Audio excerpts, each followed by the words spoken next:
আসসালামু আলাইকুম তো এভরিওয়ান। আজকের ভিডিওটা হবে অনেক বড়, সকলে ধৈর্য ধরে ভিডিওটা দেখবেন। প্রথমে আমি কথা বলবো অনন্য মামুন এবং শাকিব খানের পরবর্তী সিনেমার নায়িকা কে হতে যাচ্ছে, বাট পরবর্তী সিনেমা কি হতে যাচ্ছে। তারপর আমি কথা বলবো শাকিব খান কি আদৌ বাংলা কোনো নায়িকার সাথে সিনেমা করতে যাচ্ছেন, এটাও জানতে পারবেন। তারপর কথা বলবো শাকিব খানের তুফানের পর কি সিনেমা হতে যাচ্ছে, সেটা কত বড় বাজেটের সিনেমা হতে যাচ্ছে। সব কিছু মিলিয়ে থাকছে আজকের কজিপস, হবে অনেক বড়, অনেক বেশি আড্ডা এবং আলোচনা হবে। সকলে ভিডিওটি না টানা সম্পূর্ণ ভিডিওটি দেখবেন। তো এভরিওয়ান, ভিডিওটি দেরি না করে চলেন শুরু করি। তো প্রথমে বলে রাখি এখানে কিন্তু অনন্য মামুন ভাই এবং শাকিব খানের যেই সিনেমাটা হতে যাচ্ছে সেটার নাম হচ্ছে শের। তো অনন্য মামুন ভাই কিছুদিন আগেও বলেছে আমাদের মাঝে যে শাকিব খানকে নিয়ে সে নেক্সট কোনো বড় বাজেটের বড় সিনেমা নিয়ে কিন্তু আলোচনা চলছে এবং সেটা কিন্তু তারা কমপ্লিটও করে ফেলছেন। এবার শুধুমাত্র আমাদেরকে জানাবেন। তো শাকিব খানের তুফানের পর কিন্তু শাকিব খান একটু অবসর সময় পেলে সেটা কিন্তু আমাদেরকে অনন্য মামুন ভাই জানিয়ে দেবেন। তো এবার সেই সিনেমাটা হতে পারে শের, কারণ অনন্য মামুন ভাইয়ের সবচেয়ে বড় বাজেটের যে সিনেমাটা, স্বপ্নের চেয়েও বড় বাজেটের সিনেমার নাম হচ্ছে শের। তো নেক্সট সিনেমাটা হতে যাচ্ছে শের সিনেমা, কারণ ইতিপূর্বে আমরা দেখেছি যে অনন্য মামুন ভাই আমাদের মাঝে একটি শের সিনেমার একটি মোশন পোস্টার বা মোশন টিজার আমাদের মাঝে পোস্ট করেছেন অ্যাকশন কাট এন্টারটেনমেন্ট, তার ভেরিফাই ফেসবুক পেজ থেকে। তো এভরিওয়ান, সব কিছু মিলিয়ে সেই শের সিনেমার যে মোশন টিজারটি ছিল সেটা আমার কাছে অসাধারণ লেগেছে। তখন থেকেই কিন্তু আমি শাকিব খানকে চাই যে অনন্য মামুন ভাইয়ের সাথে এই শের সিনেমাটাতে শাকিব খানকে দেখা যাক, কারণ এই শের সিনেমার কাহিনীটা একদম নতুন কিছু হতে যাচ্ছে। কারণ বাংলাদেশে এরকম কাহিনী সিনেমা আগে কখনো হয় নাই, যেটা বেসিক্যালি আমি জানতে পারছি সেটাই আপনাদেরকে বলতে যাচ্ছি। তো এভরিওয়ান, এই যে শের সিনেমাটা, এটার বাজেট কিন্তু অনেক বড় থাকবে, কারণ এটা বেসিক্যালি একটি জঙ্গলের মাঝে, যে জঙ্গলে কিন্তু একটি পুরো সিনেমাটা শ্যুট কিন্তু জঙ্গলে হবে। কারণ একটি জঙ্গলে একটি ছোটোর থেকে সে বাঘ মানে জীবজন্তুর সাথে একটা যুদ্ধ করে সে কিন্তু আস্তে আস্তে বড় হবে। তখন সে ছোটো থেকে জীবজন্তুর সাথে এই যুদ্ধ করে বড় হয়, তাহলে তার সাহসটা বড় হলে কি পরিমাণ থাকবে আপনারা বুঝতে পারেন। তা বড় হয়ে সে যখন একটি গ্যাংমাস্টার হবে, এই সিনেমার বিলিয়ানও কিন্তু অসাধারণ একজন বড় মাপের বিলিয়ান থাকতে যাচ্ছে। সব কিছু মিলিয়ে অনন্য মামুন ভাই এটা যেন আমাদের সাকিবিয়ানদের জন্য একটি চমক হিসেবে সে রেখে দিছেন। তো এভরিওয়ান, তারপর যদি বলেন আপনারা যে এই সিনেমার নায়িকা কে হতে যাচ্ছে, তো এভরিওয়ান এই শের সিনেমার নায়িকা কে হতে যাচ্ছে এটা যদি বলেন তাহলে বলতে হবে যে অনেকেই প্রশ্ন করতেছেন, অনেকেই কমেন্ট করতেছেন যে শের সিনেমার নায়িকা কি বাংলাদেশ থেকে থাকবে, নাকি কলকাতা থেকে নেওয়া হবে, নাকি বলিউড থেকে নেওয়া হবে। তো সব কিছুর পরেও অনেকেই প্রশ্ন করতেছেন, অনেকের মনের ভিতর থেকে কিন্তু ঘুরতেছে। তো ইতিমধ্যে আমাদের মাঝে অনন্য মামুন ভাই জানিয়ে দিয়েছেন যে শের সিনেমার নায়িকা এবং শাকিব খানের নেক্সট যে প্যান ইন্ডিয়ান বড় বাজারের একটি সিনেমা হতে যাচ্ছে। তো এই সিনেমার নায়িকাও কিন্তু বলিউড থেকে নেওয়া সাউথ ইন্ডিয়ান বলিউড থেকে নেওয়া হচ্ছে, কারণ এই সিনেমাটা এত বড় বাজেটের সিনেমা নির্মাণ হচ্ছে, এটাতে কিন্তু চমক হিসাবে সব কিছু আমাদের জন্য রাখা হয়েছে। কারণ এখনই যে আমাদেরকে সব কিছু বলে দেয় অন্য মামুন ভাই, তাহলে তো হবে না, কারণ এটা চমক হিসাবে চমক হিসাবে রেখে দিয়েছেন আমাদের জন্যে। কারণ এটা যদি এখনই এমনিতে আমরা বলি, দেখেন যে অনন্য মামুন ভাই বেশি চাপা মারে, তারপরে যদি এভাবে আমাদেরকে হট করে এসে অবাক করার মতো কথা সে বলে দেয়, তারপর যদি সেই কাজটা সে করতে না পারলো, তাহলে তো আরও বলবেন যে অনন্য মামুন ভাই কথা দিয়ে কথা রাখতে পারে না। তো সব কিছু মিলিয়ে আমার কাছে মনে হয়েছে যে এই শের সিনেমার নায়িকা অনন্য মামুন ভাইয়ের মুখ থেকে এই কথাগুলো শুনে আমার কাছে যেটা মনে হয়েছে, সেই হিসাবে বলতে হবে যে এই শের সিনেমার নায়িকাও থাকতেছেন বলিউডের কোনো বড় মাপের নায়িকা থাকতেছেন। তো এভরিওয়ান, আপনারা চিন্তা করবেন না, শের সিনেমাটা হতে যাচ্ছে শাকিব খানের লাইফের সবচেয়ে বড় বাজেটের সবচেয়ে বিগ একটি সিনেমা হতে যাচ্ছে। তো অবশ্যই আপনারা আশা রাখতে পারেন অনন্য মামুন ভাইয়ের প্রতি। তো এভরিওয়ান, তারপর হচ্ছে শাকিব খান কি আদৌ শাকিব খান কি আদৌ বাংলা কোনো নায়িকার সাথে কোনো সিনেমা করতে যাচ্ছেন। তো এভরিওয়ান, এ নিয়ে আগে কিছু কথা বলে নেই, কারণ দেখেন সম্প্রতি সময় অনেক ইউটিউবার তারপর সোশ্যাল মিডিয়া অনেক ভক্ত সংখ্যা এই প্রশ্নটা কিন্তু তারা আমাদেরকে করতেছেন যে শাকিব খান কি আদৌ বাংলা কোনো নায়িকার সাথে সিনেমা করতেছেন। বাট এটা নিয়ে শাকিব খানের হ্যাটার যারা আছেন তারাও কিন্তু এটা নিয়ে অনেকটাই কিন্তু তারাও চাইতেছেন এটা যে শাকিব খান বাংলা কোনো নায়িকার সাথে সিনেমা করুক। তারপর বাংলা যে নায়িকাগুলো আছে বর্তমানে রানিং তারাও চাইতেছেন যে সুপারস্টারের সাথে একটা সিনেমা করতে। সব কিছু মিলিয়ে যেন আমরা যারা সাকিবিয়ান আছি তারাও কিন্তু চাইতেছি যে বাংলা কোনো নায়িকার সাথে শাকিব খানকে একবার একটা সিনেমাতে দেখার জন্য। দেখেন 2023 সাল 2022 সালের পর শাকিব খানকে কিন্তু বাংলা কোনো নায়িকার সাথে এরকমভাবে আমরা দেখতে পারি নাই। 23 সাল গেল শাকিব খানের প্রিয়তমা সেটার নায়িকা ছিল ইতিকা পাল, সে কলকাতার। তারপর শাকিব খানের আবার 2024 সালে হচ্ছে রাজকুমারের নায়িকা হচ্ছে আমেরিকান। দরদের সূত্র শেষ এটার নায়িকা বলিউডের। তারপর আসছে এবার কুরবানি ঈদে তুফান, এটার নায়িকা হচ্ছে কলকাতার মিমি চক্রবর্তী এবং বাংলাদেশ থেকে একজন সাইড নায়িকা নিয়েছেন, সে হচ্ছে নাবিলা। তো সব কিছুর পরও আমরা চাই যে এখন বর্তমানে যে শাকিব খানের সাথে আমরা যারা সাকিবিয়ান আছি সকলের কিন্তু একটি চাওয়া আছে যে শাকিব খানের সাথে বাংলা কোনো নায়িকা সিনেমা দেখার। কিন্তু সেই চাওয়াটা নেই যে এখন বাংলাদেশে যেই চলমান যেই বাংলাদেশে নায়িকারা আছে যেরকম পরিমণি, তারপর নুসরাত ফারিয়া, তারপর আছেন মিম আছেন, পূজা জেলি আছেন, অপু বিশ্বাস, তারপর আছেন বুবলি। তো এদেরকে কিন্তু শাকিব খানের পাশে আমরা কেউ চাই না বা সাকিবিয়ানরা চাইতেছেন না। সাকিবিয়ানরা চাইতেছেন বাংলা কোনো নতুন মুখ শাকিব খানের সাথে কাজ করতে। সে হতে পারে নাটক থেকে একজন নতুন মুখ শাকিব খানের সাথে কাজ করুক। বেসিক্যালি আমি এটা চাইতাম না, কিন্তু আজকের পর আমি এটা চাই, কারণ অসংখ্য নায়িকা আছে যারা নাটকে কাজ করে, তারা কিন্তু সব কিছু ফিটনেস থেকে শুরু করে সব কিছু কিন্তু ঠিকঠাক আছে। যেরকম কয়েকজনের নায়িকার কথা বলি, যে একজন নায়িকাকে কিন্তু আমার চোখে পড়েছে, সে হচ্ছে সাবিনা নূর। তাকে নিয়ে আমরা অনেক কথা বলেছি, আমি আরও 2টা ভিডিও করেছি তাকে নিয়ে। তো সব কিছুর পরেও কিন্তু নাটক থেকে একজন নায়িকার সাথে শাকিব খানের নতুন একটি সিনেমা করা হয়, আমার মনে হয় সেটা ভালো কিছু হবে।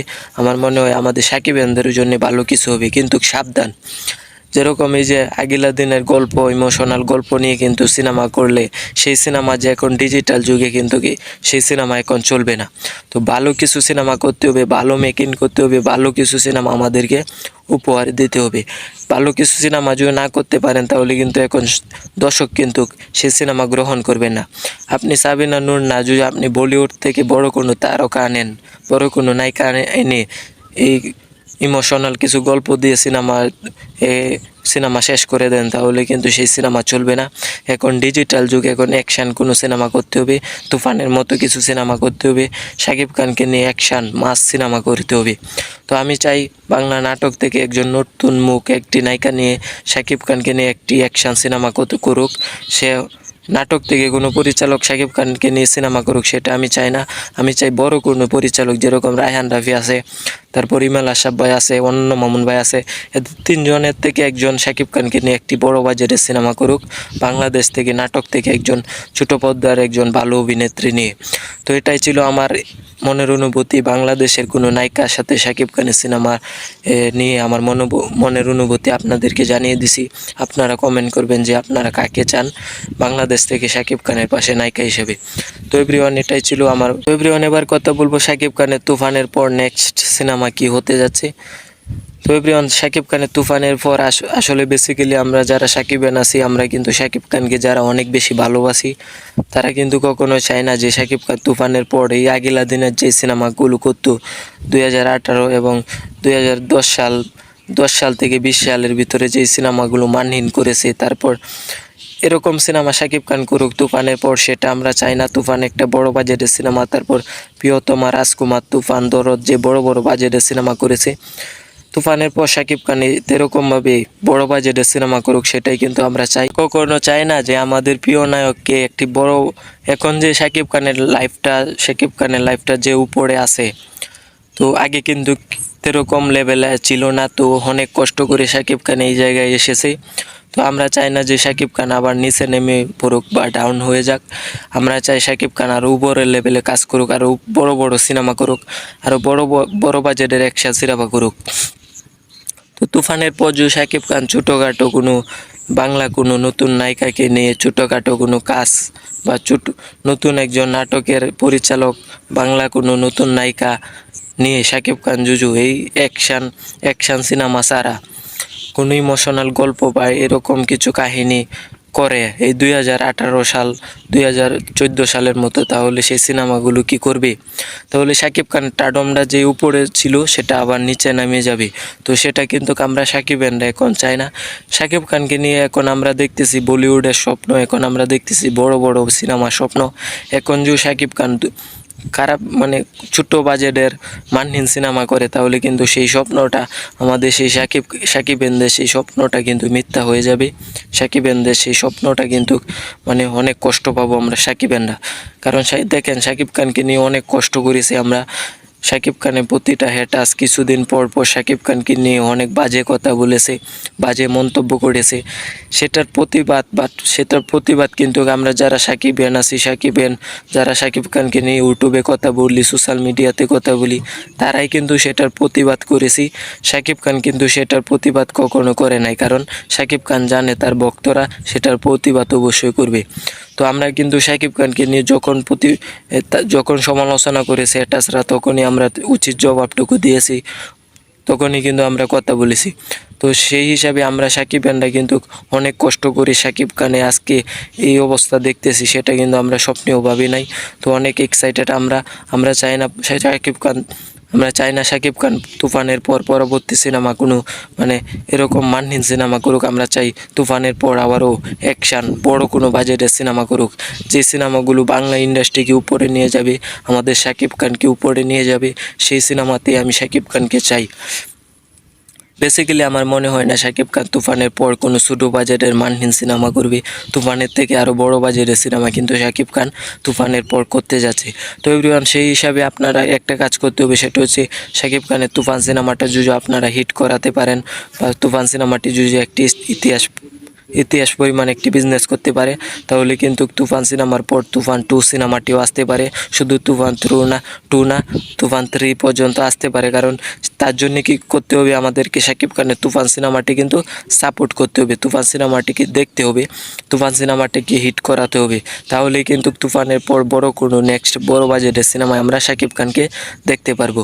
তো এভরিওয়ান, এইভাবে আস্তে আস্তে করে শাকিব খান আস্তে আস্তে করে অনেক উপরের লেভেলে উঠবে। কারণ শাকিব খান তুফানের পর যত বড় বড় সিনেমা করবে ততই উপরের দিকে উঠবে। তো এটা কিন্তু আমরা প্রতিটা ভক্ত যারা সাকিবিয়ান আছি সকলে কিন্তু চাই যে শাকিব খান আস্তে আস্তে অনেক উপরের লেভেলে উঠুক। তো এভরিওয়ান, সব কিছু মিলিয়ে আমরা চাই না শাকিব খানকে তুফানের পর ছোটো কোনো মানহীন সিনেমা করুক। এটাই হচ্ছে আমার লাস্ট কথা। আমি চাই শাকিব খানকে তুফানের পর তুফানের থেকে বড় বাজেটের সিনেমা করুক, কারণ শাকিব খানের লাইফটা এখন অনেক উপরের দিকে যাচ্ছে। আপনারা যদি সাউথ ইন্ডিয়ানের দিকে তাকান তাহলে দেখতে পারবেন সাউথ ইন্ডিয়ানের যে ইয়াসের কথা যদি বলি, আমি অনেক ভিডিওতে তার কথা বলেছি, কারণ তাদের লাইফটা দেখেন।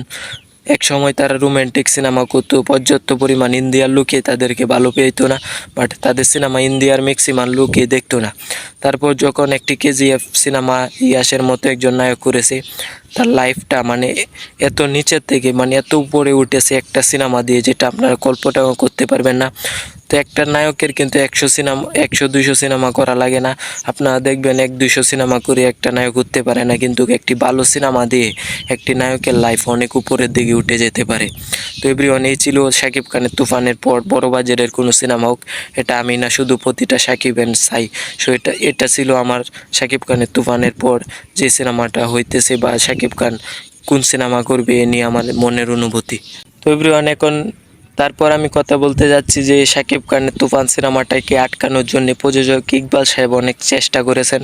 এ নিয়েও আজকের এই ভিডিওতে কিছু কথা বলে নেই, কারণ দেখেন সময়ের জন্য কিন্তু এটা নিয়ে আমি প্রতিবাদ করতে পারি নাই, বাট এটা নিয়ে আমি কোনো কথা বলতে পারি নাই। কিন্তু প্রযোজক ইকবাল সাহেবের কথা শুনে কিন্তু আমার মানে রাগে শুধুমাত্র শরীরটা খালি জ্বলছে, বাট সময়ের জন্য কিছু বলতে পারি নাই, ভিডিও করতে পারি নাই। মানে ইকবাল সাহেব যেভাবে মানে চিল্লাইছে, একটি মানে বক্তব্যের মাঝে যেভাবে চিল্লায় আসে একটা বক্তব্য দিছে, বাট সেই বক্তব্যটা দেখার পর আমাদের প্রতিটা সাকিবিয়ানদের কিন্তু শরীর শুধু জ্বলছে। সে ভাই কী বলছে, সে বলছে যে তুফান সিনেমাটা ইন্ডিয়াতে গিয়ে পুরো শেষ করে দিছে। তারপর এটাও বলছে যে তুফান সিনেমা এত বড় বাজেটের সিনেমা, এত টাকা। আচ্ছা, আমাদের যে প্রিয়তমার পরিচালক আশাদ আলম ভাই, তিনি বলেছে যে তুফান সিনেমাটা 8 থেকে 10 কোটি টাকা তারা কোথায় থেকে পেল এবং তুফান সিনেমাটা কিভাবে তারা তৈরি করলো, এটা বলেছে প্রিয়তমার পরিচালক আশাদ আলম ভাই। তারপর আমাদের যে ইকবাল সাহেব বলেছে যে তুফান সিনেমাটা ইন্ডিয়া গিয়ে বাংলাদেশ থেকে হাতে গোনা কয়েকটা আর্টিস্ট নিয়ে ইন্ডিয়া গিয়ে পুরো সিনেমাটা শ্যুট কমপ্লিট করে এসেছে।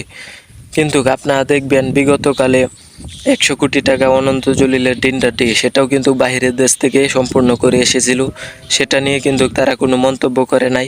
তারপর জাজ মাল্টিমিডিয়ার MR9 এই সিনেমাটিও কিন্তু 74 কোটি টাকা দিয়ে সেই সিনেমাটাও বাহিরের দেশ থেকে তৈরি করে বাংলাদেশে মুক্তি পেয়েছিল, সেটা নিয়েও কিন্তু তারা কোনো মন্তব্য করে নাই। কিন্তু শাকিব খান সাধারণ অল্প বাজেটের কিছু সিনেমা করলে সেটাতে বাধা আসে কেন? সেটাতে বাধা আসে কেন? এটার জবাব কি আদৌ কেউ দিতে পারবে না। এতে বোঝা যায় যে শাকিব খানকে নিয়ে হিংসা করে ইকবাল সাহেব সহ যত বড় বাংলাদেশে যত প্রডিউসার আছে সকলে হিংসা করে, যেই কারণে কিন্তু তারা বড় বাজেটের সিনেমা করতে পারে না। তাদের ভিডিও দর্শক দেখে কিন্তু তাদের সিনেমা কখনোই দর্শক দেখে না। যদি আমি প্রযোজক ইকবালের কথা বলি, ইকবালের সিনেমা কিন্তু আমিও কিন্তু দেখতাম, কিন্তু ইকবাল সাহেব যখন থেকে সমালোচনা করে, দেখেন ইকবাল সাহেব যে শাকিব খানের একটি সিনেমার বিরুদ্ধে কথা বলে, সে যে আরও 10টা নায়কের ভালো সিনেমার বিরুদ্ধে কথা বলবেন, এটা কোনো গ্যারেন্টি আছে বা এটা কোনো শিওর নাই। কারণ যে শাকিব খানের বিরুদ্ধে কথা বলতে পারে, সে আরও বাংলা 10টা ভালো সিনেমা তার আন্ডারের বাহিরে যে হয় সেটা নিয়েও কথা বলবে। তার মানে সে হচ্ছে বাংলাদেশের সিনেমার জন্য একমাত্র শত্রু। তার জন্য কিন্তু বাংলা সিনেমা ধ্বংস হচ্ছে। এভাবে কথা বলে শাকিব খানের বিরুদ্ধে কথা বলে সাকিবেনদেরকে কিন্তু রাগিয়ে দিয়ে সে একটা সিনেমা মুক্তি দেয়, তারপর সেই সিনেমাটাও ভালোভাবে বিজনেস করতে পারে না। আপনারা দেখেন, এরকম পরিচালক, এরকম প্রযোজককে আসলে বয়কট করা দরকার। বাংলাদেশে এরকম প্রযোজকের কোনো দরকার নেই আমার মনে হয়।